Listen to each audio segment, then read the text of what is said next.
سلام ارادت. توی این ویدیو میخوام بهتون بگم که چطور با کمترین انرژی یک سیستم ساده مدیریت فروش راه اندازی کنین و برای کسب و کارتون از اون بهره بگیرید. همونطور که میدونیم بهترین راهکار برای افزایش فروش این هستش که در ابتدا بدونیم چه تعدادی لید تولید شده یا سرنخ فروش تولید شده و چه تعدادش نهایتاً به یک معامله موفق منجر شده. عملا دونستن اطلاعات و تعداد و اعداد و ارقام کمی سازی کسب و کار ما و فرایندهای ما میتونه بهمون کمک بکنه که در آینده توسعه کسب و کارمون رو بهتر داشته باشیم.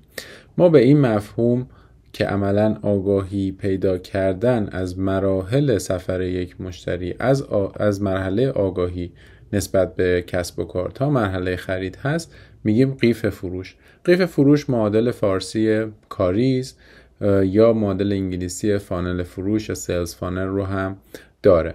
خب اگر ما یک قیف فروش استاندارد رو در نظر بگیریم، اگرچه که میتونه قیف های متفاوتی ایجاد بشه توی هر کسب و کار، بخش های متعددی رو داره.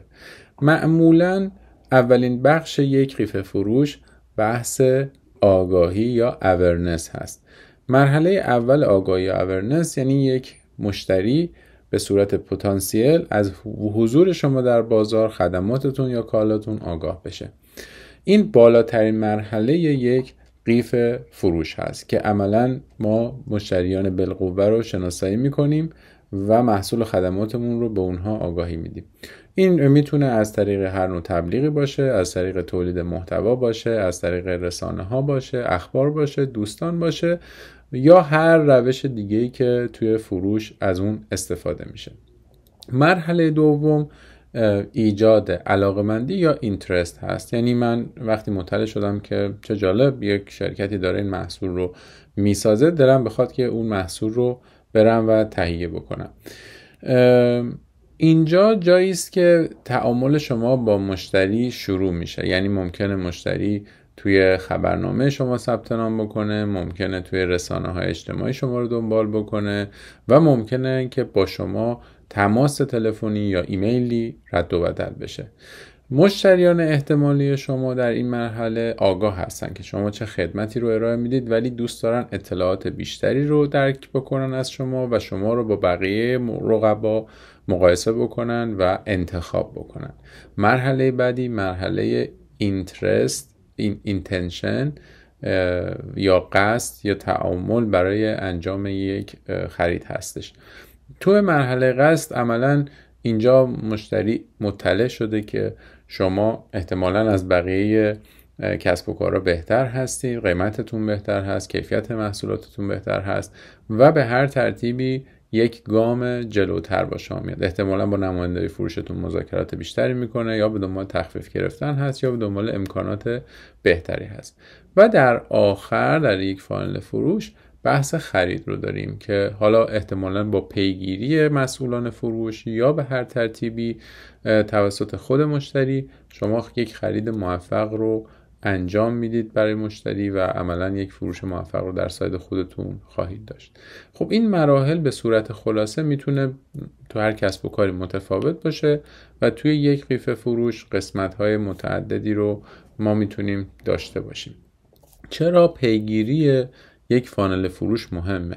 به دلیل اینکه اگر ندونیم چه تعدادی لید داره تولید میشه و چطوری اینها دارن توی مراحل مختلف جلو میرن، عملاً ممکنه که خیلی از مشتریای بالقوه از دست برن. مثلا شاید توی نمایشگاه شرکت کرده باشید و تعداد زیادی به غرفه شما مراجعه کرده باشن، اما بعدش هیچ اتفاق خاصی نیفته، یعنی یک ریال هم وارد شرکتتون نشه.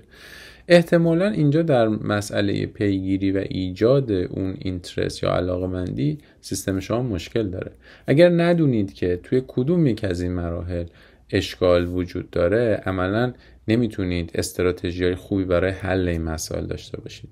بنابراین ما در تسکیت ابزاری رو ساختیم که بتونه از مرحله آگاهی تا مرحله خرید رو برای شما دنبال بکنه. علاوه بر این که این ابزار برای استفاده یک نفر در تیم فروش میتونه مفید باشه، میتونه به شما به عنوان صاحب کسب و کار یه دید کامل از تیم فروشتون بده. یعنی به هر فردی که توی تیم هست این دیدو بده که امروز باید چه پیگیری انجام بدی، امروز باید با چه کسایی تماس بگیری و هر کدوم از این افراد چه خواسته ها، نیازمندی ها، دغدغه ها یا مقایسه های انجام دادن. خیلی موقع نیروهای فروش اصلا فراموش میکنن که مشتری چی پرسیده بود، دغدغه‌اش چی بود، چون هیچ پرونده ای از یک سرنخ فروش به صورت منظم و مدون در شرکت وجود نداره. ما ابزاری رو ساختیم که عملاً این بعد از کسب و کار رو کامل پوشش میده. اگر هر تیم ممبری توی تیم شما عوض بشه، باز هم میتونید ادامه بدید این فرآیند رو، باز هم میتونید پیگیری فروشتون رو داشته باشید، به دلیل اینکه کل ارتباطات کارشناس شما و مشتریتون یک جا مکتوب هست. اگر شما یه زمانی بخواید از یکی از کارشناسان فروشتون عملکردش رو بپرسید و اون بخواد جوابهایی بده که یه مقدار با واقعیت منطبق نباشه، شما ابزار کافی برای نظارت کردن بر فعالیت رو دارید. در حالی که اگر همیشه از مسئولان فروش بپرسید که چه کار کردیم، میگن ما خیلی داریم تلاش میکنیم. درسته که تلاش این دوستان همیشه وجود داره، اما شاید تلاششون در جهت درست یا به شکل درست و سیستماتیک انجام نمیشه. ما رو در تسکیه دنبال بکنید، محتواهای بهتر برای شما خواهیم داشت و من رو از نظرات خودتون راجع به فانل فروش مطلع بکنید. خیلی متشکرم.